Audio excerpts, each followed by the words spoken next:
Serial device servers are now indispensable for connecting serial devices with Ethernet networks. But the requirements have grown and changed over the past 10 years as applications have become more complex or new technologies have emerged to replace existing standards. Today, let's take a closer look at how serial device server technology and requirements has changed in the past decade. This is Moxa's DE311. It's one of our earlier products released in 2000, and it's a good example of the kind of requirements that faced serial device servers at that time. It's a very basic serial device server. It has a DB9 serial port, so it can be attached directly to a serial device.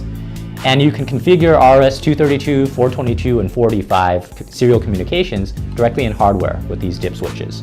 Further configuration is done using Telnet console, serial console, or Windows utility. Now, over time, industrial automation networks began to rely more and more on IP-based technology. This is NPort's 5150, which is a good example of some of the new functionality that industrial networks were beginning to require in 2004. The 5150 has the added convenience of web-based configuration and supports more operation modes and newer protocols such as SNMP. As industrial automation networks became more integrated with industrial Ethernet, you begin to see Ethernet devices that are purpose-built for use in an industrial setting. For example, the NPort IA5150, released in 2006. It has many features that are built specifically for industrial use, including redundant power input, 2 Ethernet ports for cascade wiring.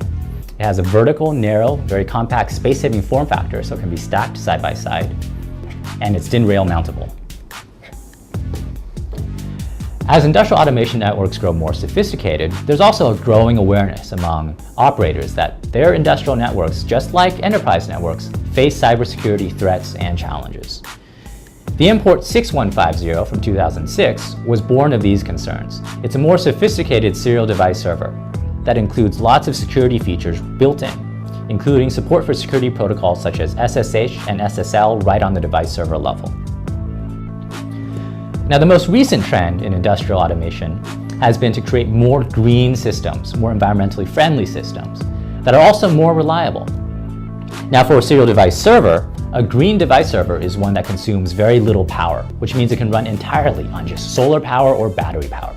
This is a very tangible advantage because that means you've suddenly reduced the monetary and the environmental costs of running your operation. A new priority for device servers has also been surge protection, and this is because lots of operators have noticed that the majority of their device server failures can actually be attributed to power surges.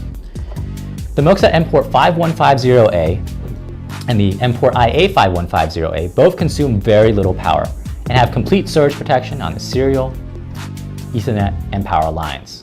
Both the 5150A and IA5150A also have a very powerful yet easy to use web console that helps you manage all of the new features, functions, and protocols that device servers have accumulated over the past 10 years.